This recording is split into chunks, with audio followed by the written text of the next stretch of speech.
जो रमेश पोखरियाल है उसका एक और इंटरव्यू आया है बीबीसी न्यूज़ पे, तो मैं उसकी वीडियो भी आपको दिखाऊंगा, तो इस वीडियो को पूरा देखना। तो अब सीन कुछ ऐसा है कि जो यूजीसी की गाइडलाइन है उसको चैलेंज किया गया है सुप्रीम कोर्ट में, जैसे कि मैंने पिछली वीडियो में बताया था।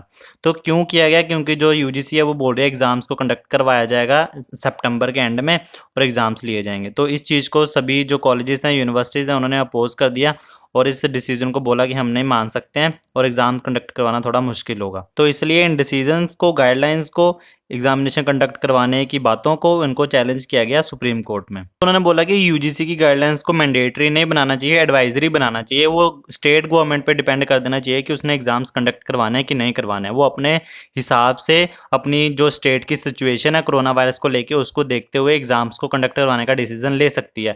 वो स्टेट्स के ऊपर छोड़ देना चाहिए कि एग्जाम्स लेने हैं कि नहीं लेने हैं। यूजीसी अकेले को ये फैसला नहीं करना चाहिए। यूजीसी के पास एक रिपोर्ट पहुंची थी जिसमें 640 यूनिवर्सिटी ने रिस्पॉन्ड किया था कि एग्जाम से रिलेटेड, उसमें से 445 यूनिवर्सिटीज़ मान गई हैं कि वो एग्ज़ाम्स कंडक्ट करवाएंगे या प्लान कर रहे हैं एग्ज़ाम कंडक्ट करवाने का। उसमें से 177 यूनिवर्सिटी ऐसी थी जिन्होंने कोई डिसीजन नहीं लिया कि एग्ज़ाम्स कंडक्ट करवाने हैं कि नहीं लेने हैं। तो वो बोल रहे हैं अभी तक एग्जाम्स को कैंसिल कर देना चाहिए। एक हफ्ते पहले ही यूजीसी के सेक्रेटरी हैं जो कि प्रोफेसर रजनीश जैन, उन्होंने बोला कंडक्टिंग ऑफ द एग्जाम जो फाइनल ईयर्स में है, ग्रेजुएशन के हैं, पोस्ट ग्रेजुएशन कोर्स में, उनके एग्जाम्स कंडक्ट करवाना बहुत ज़रूरी है और सेफ्टी को हम प्राइम कंसर्न मानेंगे। देखो भैया, ये सब झांसे हैं, ऐसा कुछ नहीं होने वाला है सेफ्टी सुफ्टी, फिर भी कहीं ना कहीं से चांसेस होते हैं कि लग जाए बंदे का हाथ इधर उधर और कोरोना फैल सकता है। तो ये तो बात होगी कि यूजीसी की गाइडलाइंस हैं जो उनको चैलेंज किया गया सुप्रीम कोर्ट में। और जो रमेश पोखरियाल है उन्होंने भी एक बयान दे दिया जो कि मेरे को थोड़ा बहुत सही नहीं लगा, बिल्कुल भी सही नहीं लगा। थोड़ा बहुत की क्या बात है। तो उन्होंने बोल दिया ऐसे स्टूडेंट्स इधर ही कुछ कर सकते हैं, बाहर जाने की उनको कोई ज़रूरत नहीं है, कॉलेजेस या स्कूल्स अगस्त के बाद खुल जाएंगे। तो उस वीडियो को देख लेते हैं, फिर हम उसके बाद बात करते हैं। क्या बहुत बड़ा टास्क नहीं है सोशल डिस्टेंसिंग के इस दौर में? कैसे करेंगे उतने सारे क्लासरूम का अरेंजमेंट, या कैसे इतने बड़ी तादाद में स्टूडेंट्स एक साथ परीक्षा देंगे?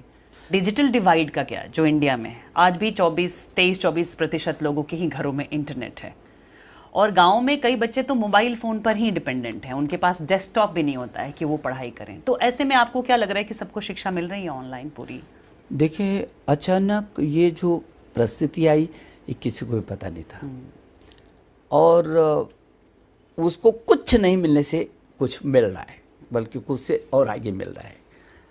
हम लोगों ने ये तय किया है कि पूरे ऑनलाइन जो शिक्षा है इन परिस्थितियों में, क्योंकि और कोई विकल्प अभी आपके पास दिखता नहीं है, तो अध्यापकों को मदद से जो हम लोगों ने ये पाठ्यक्रम ऑनलाइन दीक्षा, स्कूली शिक्षा के लिए दीक्षा और ई पाठशाला, इस पर सीबीएसई के भी और एनसीईआरटी के भी सारे कोर्सेज हैं। अंतिम छोर पर रहने वाले बच्चे को भी शिक्षा दें और वो भी वंचित न रहे, हमारी नज़र उस पर है। यदि उसके पास इंटरनेट नहीं है और यदि उसके पास स्मार्ट टेलीफोन नहीं है तो उसको चिंता करने की ज़रूरत नहीं है। उसको उसी ढंग का पाठ्यक्रम करके हम उस स्थान पर लाएंगे। ज़रूरत पड़ेगी भविष्य में तो रेडियो का भी प्रयोग करेंगे। जिस तरह से 7.5 लाख के करीब छात्र बाहर जाते हैं हर बार, कन्फ्यूजन की घड़ी है कि वो ये सोच रहे हैं कि उनका क्या होगा, उनके भविष्य का, और आपने कहा कि उनको यहीं पर पढ़ने का मौका दिया जाएगा। क्या इसके लिए इंफ्रास्ट्रक्चर तैयार है भारत में? देखिए, मैं उन छात्रों से और उनके अभिभावकों से, दोनों से मैं अपील करूंगा, मुझे सुनना ही नहीं है, कि उनको बाहर जाने की ज़रूरत नहीं है। हमारी जितनी आईआईटी है, आईआईएम हैं, एनआईटीज़ हैं, आईसर हैं, यहाँ से निकलने वाले बच्चा और दुनिया में छाया हुआ है।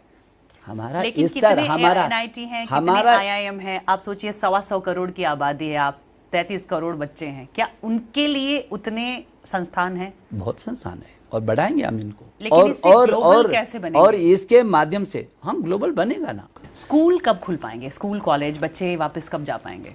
हम आशा कर रहे हैं कि 15 अगस्त तक हम उसका रिजल्ट भी घोषित करेंगे, ये नई परीक्षाओं का प्लस जो परीक्षाएं। स्कूल कॉलेज फिर अगस्त के बाद ही खुल पाएंगे? बिल्कुल, अगस्त के बाद स्कूलों को खोलने की परिस्थितियां बनेगी। बोला रमेश पोखरियाल ने कि एग्जाम्स को कंडक्टेड करवाया जाएगा और कॉलेजेस हैं वो अगस्त के बाद खुल जाएंगे और जो स्टूडेंट्स हैं उनको इंडिया में कुछ करने का मौका मिलेगा। अभी सीन ऐसा है, यूजीसी की गाइडलाइंस को चैलेंज किया गया सुप्रीम कोर्ट में, तो चांसेस हैं कि एग्जाम्स को कैंसिल किया जा सके और स्टूडेंट्स के फेवर में डिसीजन लिया जा सके और जो फाइनल सेमेस्टर है उनके एग्जाम्स को कैंसिल किया जा सके। और रमेश पोखरियाल बोल रहे हैं कि जो कॉलेजेस हैं वो अगस्त के बाद खुल जाएंगे। तो इनका डिसीजन पता नहीं कौन से लॉजिक पे डिपेंड है, किसकी बातें ये मान रहे हैं, कौन सा प्रेशर है इनके ऊपर। अगर एक साल आप बच्चों को प्रमोट कर दोगे तो क्या चला जाएगा, आपका पूरी पूरी फीस बच्चों ने हालांकि दे रखी है, तो इधर बिजनेस करने का क्या इनका जरिए चल रहा है। अगर ये एग्जाम्स कंडक्ट भी करवाएंगे, मान लो सारे SOP फॉलो भी हुए, अगर कहीं से एक आधे को कोरोना निकल आया, उसने हैंडशेक कर लिया या स्नीजिंग कर दी किसी ने, तो फिर क्या करेंगे? दूसरे को हो जाएगा, दूसरे की फैमिली को होएगा, ये सर्कल बढ़ जाएगा, चेन टूटेगी नहीं। अगर स्टूडेंट्स को एक को भी हो गया तो ये चेन बहुत लंबी हो जाएगी और टूटने का नाम तक नहीं लेगी। तो हालांकि ये चीज़ें बतानी चाहिए UGC को, ये चीज़ें इनको नहीं पता। तो इतना सा वीडियो में लाइक चैनल कमेंट जरूर कर देना। Bye bye, take care.